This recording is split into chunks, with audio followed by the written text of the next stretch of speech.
नमस्कार, मेरा नाम है ओम प्रकाश यादव और आप देख रहे हैं वॉइस ऑफ रिपब्लिक। आज से हम एक नई श्रृंखला शुरू कर रहे हैं, विधान और संविधान। जी हाँ,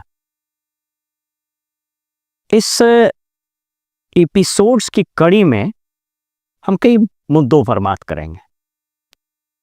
आए दिन सरकारी कर्मियों को, सरकारी पदाधिकारियों को अलग अलग स्तरों पर, चाहे वो असिस्टेंट हो या वो अपर मुख्य सचिव या मुख्य सचिव हो, विधान और संविधान के प्रावधानों से दो चार होना पड़ता है। कुछ ऐसे शब्द हैं जो यूं तो बहुत प्रचलित हैं, लेकिन फिर भी उसके वैधानिक और संवैधानिक पहलू को समझने में कठिनाई होती है। मेरा उद्देश्य संपूर्ण संविधान के बारे में चर्चा नहीं करना है। संविधान के उन अनुच्छेदों पर हम चर्चा करेंगे जिससे सरकारी कर्मी, सरकारी मुलाजिम रोज दो चार होते हैं, यानी उनके सरकारी जीवन में, उनके कार्यकाल में ये शब्द, ये अनुच्छेद और उसके अधीन बहुत सारे कॉन्सेप्ट्स रोज आते रहते हैं। इसी कड़ी में सबसे पहले हम बात करते हैं संविधान के अनुच्छेद 166, 166 आर्टिकल 166। ये बड़ा महत्वपूर्ण आर्टिकल है। वैसे संविधान के सभी आर्टिकल महत्वपूर्ण हैं, लेकिन इस आर्टिकल में 3 क्लॉज है। यह आर्टिकल 166 राज्य सरकार के संचालन के संबंध में बात करता है। आप देखिए इसका 166 क्लॉज 1, किसी राज्य सरकार के सभी कार्यकारी कार्रवाई राज्यपाल के नाम से की गई मानी जाएगी। इसमें संविधान सभा में जब संविधान पास हो रहा था तो 1948-49 में एक संशोधन लाया गया था और कहा गया था कि राज्यपाल शब्द के जगह पर यहां राज्य सरकार लाया जाए। जो संशोधन लाए थे सदस्य, उनका यह मानना था कि किसी एक व्यक्ति को इतना महत्वपूर्ण पद नहीं देना चाहिए। बहरहाल वो संशोधन अस्वीकार हुआ और इसी रूप में यह आर्टिकल 166 लागू हुआ। इसका मतलब क्या हुआ? राज्य के अंतर्गत, स्टेट के अंतर्गत, राज्य मतलब स्टेट में बोल रहा हूं, जैसे बिहार भी एक स्टेट है, तो जितने एग्जीक्यूटिव एक्शंस होंगे, आपको पता है कि 3 अंग होता है, एग्जीक्यूटिव, लेजिस्लेचर और जुडिशरी। तो जो एग्जीक्यूटिव होता है उसके अंदर जितने भी निर्णय लिए जाएंगे, जितनी भी कार्रवाई होगी, सैद्धांतिक रूप से वह राज्यपाल के नाम से की गई समझी जाएगी। इसको जरा समझिए, बड़ा महत्वपूर्ण है। क्लॉज 2 ये कहता है राज्यपाल के नाम से निकाले गए निष्पादित आदेशों एवं अन्य लिखतों को ऐसी रीति से अभिप्रमाणित किया जाएगा, अटेस्ट किया जाएगा। इसको पहले आपको एक्सप्लेन कर देते हैं, फिर इसका मतलब समझाते हैं। जैसा कि राज्यपाल द्वारा बनाए गए नियमों में विनिर्दिष्ट किया जाए, और इस प्रकार अभिप्रमाणित किसी आदेश या लिखित की वैधता इस आधार पर प्रश्नगत नहीं की जाएगी कि वह राज्यपाल द्वारा निकाला गया या निष्पादित आदेश या लिखत नहीं है। इसका क्या मतलब हुआ? आप देखते होंगे कि सरकार के जितने भी पत्र निकलते हैं, उस पत्र पर सरकारी अधिकारी हस्ताक्षर करते हैं, चाहे वो अलॉटमेंट लेटर हो, चाहे वो सर्कुलर हो, चाहे कोई लेटर हो, नोटिफिकेशन हो, संकल्प हो, ऑफिस ऑर्डर हो, वो सब पर कोई ना कोई सरकारी अधिकारी दस्तखत करते हैं।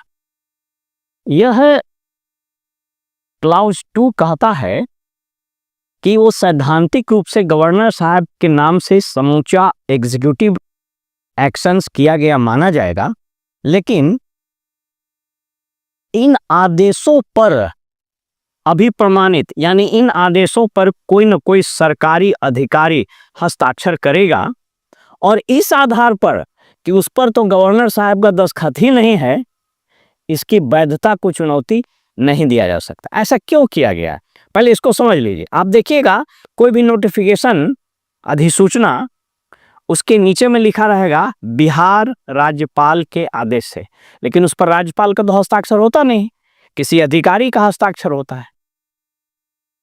बिहार सरकार में इस पहले इसको तीसरे क्लास को देख लीजिए।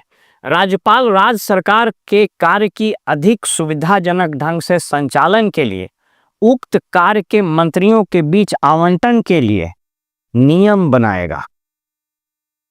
जहां तक वह ऐसा कार्य नहीं है जिसके संबंध में राज्यपाल को इस संविधान द्वारा इसके अधीन अपने विवेक से कार्य करने की आवश्यकता है। यह कहता है कि राज्यपाल महोदय कैबिनेट के सभी काम को या राज्य सरकार के एग्जीक्यूटिव काम को सुचारू रूप से चलाने के लिए एक नियम बनाएंगे, और बिहार में जो नियम बना हुआ है उसका नाम है रूल्स ऑफ एग्जीक्यूटिव बिजनेस। देखिए, ये आपको दिखाते हैं रूल्स ऑफ एग्जीक्यूटिव बिजनेस। आप यहां जरा ध्यान से देखिए क्या लिखा हुआ है।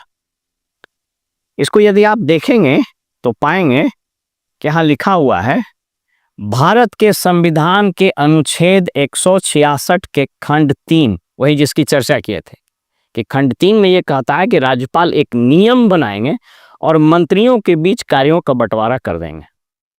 मंत्री, जब मैं मंत्रिमंडल बोलता हूं तो इंक्लूडिंग द चीफ मिनिस्टर, मुख्यमंत्री भी है, में प्रदत्त शक्तियों का प्रयोग करते हुए इस संबंध में बनाया गया सभी पूर्व नियमों का अवक्रमण करते हुए बिहार राज्यपाल निम्नलिखित नियमावली बनाते। इस नियमावली का नाम होगा बिहार कार्यपालक नियमावली। इसी को हम लोग रूल्स ऑफ एग्जीक्यूटिव बिजनेस बोलते हैं, कार्यपालक नियमावली। आपने जरूर सुना होगा। फील्ड के ऑफिसर्स या कर्मचारी शायद इसका नाम न सुने होंगे, लेकिन इसका नाम सचिवालय मकसद, सचिवालय का पूरा काम इसी रूल्स ऑफ एग्जीक्यूटिव बिजनेस से होता है। इस रूल्स ऑफ एग्जीक्यूटिव बिजनेस में कई एक संशोधन हुए। मैं रूल्स ऑफ एग्जीक्यूटिव बिजनेस पर अभी चर्चा नहीं कर रहा हूं, मैं सिर्फ बात कर रहा हूं इसका कर रहा हूं कि यह जो अनुच्छेद है, यह अनुच्छेद क्या कहता है, इसके बारे में थोड़ा सा ध्यान से आप समझ लीजिए। यह है आर्टिकल 166। इतना महत्वपूर्ण आर्टिकल है कि यह आर्टिकल, इसके जरिए जो रूल्स ऑफ एग्जीक्यूटिव बिजनेस बनाए गए हैं उसमें मुख्य रूप से कई एक चैप्टर्स हैं, भाग हैं।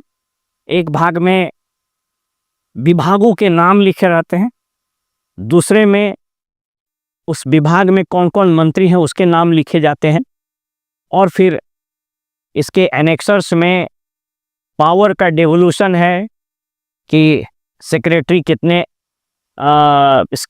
का स्कीम सैंक्शन कर सकते हैं, मिनिस्टर के यहाँ कब जाएगा, फाइनेंस डिपार्टमेंट में कब जाएगा, कितने का स्कीम कैबिनेट में जाएगा, लोकवित्त समिति क्या है। तो मैं रूल्स ऑफ एग्जीक्यूटिव बिजनेस के बारे में नहीं बात कर रहा हूं, मैं रूल्स ऑफ एग्जीक्यूटिव बिजनेस का भी एक एपिसोड बना दूंगा ताकि सचिवालय में काम करने वाले सभी कर्मियों को आसानी हो। समझना यह है कि सचिवालय में काम करने के लिए सबसे पहले जो भी काम करते हैं सरकारी कर्मी या कोई भी, उनको रूल्स ऑफ एग्जीक्यूटिव बिजनेस इसका जानकारी होना बहुत जरूरी है। इसमें बहुत संशोधन हुए। जो लास्ट बना था वह 1979 में बना था, लेकिन इसमें बहुत सारे संशोधन होते रहते हैं और ये कैबिनेट सचिवालय से निर्गत होता है, मंत्रिमंडल सचिवालय विभाग से निर्गत होता है। तो आप यूं समझें कि जो सचिवालय में काम करते हैं उनको इस नियमावली की, इस रूल्स की जरूर जानकारी हो, इसकी प्रति आपके पास होनी चाहिए। और दूसरा, सचिवालय कैसे चलेगा उसमें फाइल्स कैसे लिखे जाएंगे, उसमें नोटिंग्स कैसे लिखे जाते हैं, अधिसूचना कैसे निर्गत होता है, पत्र कैसे निर्गत होता है, परिपत्र कैसे निर्गत होता है, उन सबों के लिए सेक्रेटेरियल इंस्ट्रक्शन, सचिवालय अनुदेश, ये 1951, अगर मुझे ठीक से याद हो तो 1951 बने हुए। यानी यह रूल और सचिवालय मैनुअल, ये दो चीज की जानकारी सचिवालय में काम करने वाले सहायक प्रशाखा पदाधिकारी, lower division clerk, upper division clerk से लेकर के मुख्य सचिव तक सबको जानकारी होनी चाहिए। आप जानते हैं कि मैं भारतीय प्रशासनिक सेवा का एक रिटायर्ड अफसर हूं। मुझे इस दरमियान बहुत लंबा अनुभव रहा। मैंने सचिवालय में उस वक्त सहायक कहलाते थे, उनसे लेकर अलग अलग सेवाओं के अधिकारियों, आईएएस से लेकर पीसीएस, सबको ट्रेनिंग देने का मौका मिला। और मैंने अनुभव किया कि इस चीज का बड़ा अभाव है ज्ञान का, कि रूल्स ऑफ एक्जीक्यूटिव बिजनेस कहाँ से आया है, इसकी क्या महत्ता है, लोगों को पता ही नहीं रहता है। मंत्री से तो अपेक्षा नहीं की जाती है, लेकिन मेरा सलाह मंत्रियों को भी होगा। जब भी मैं विभाग में काम करता था तो उस विभाग के मंत्री से मैं उनको सलाह जरूर देता था ये कि रूल्स ऑफ एक्जीक्यूटिव बिजनेस की प्रति आपके पास रहनी चाहिए और इसको आप पढ़िए, क्योंकि इससे बियॉन्ड आप नहीं जा सकते। तो ये रहा रूल्स ऑफ एक्जीक्यूटिव बिजनेस का ओरिजिन का ताकत, यानी संविधान के अनुच्छेद 166 के तहत ये जो क्लाउज 3 है, खंड 3 है, इसमें जो शक्ति दी गई है, उस शक्ति के तहत राज्यपाल के आदेश से, माने ऊपर में बता ही दिए ऊपर में कि समस्त कार्रवाई राज्यपाल के आदेश से की गई समझी जाएगी।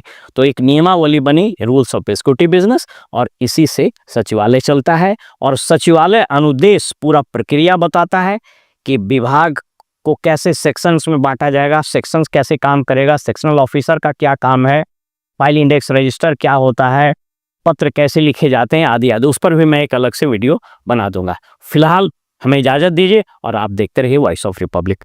नमस्कार।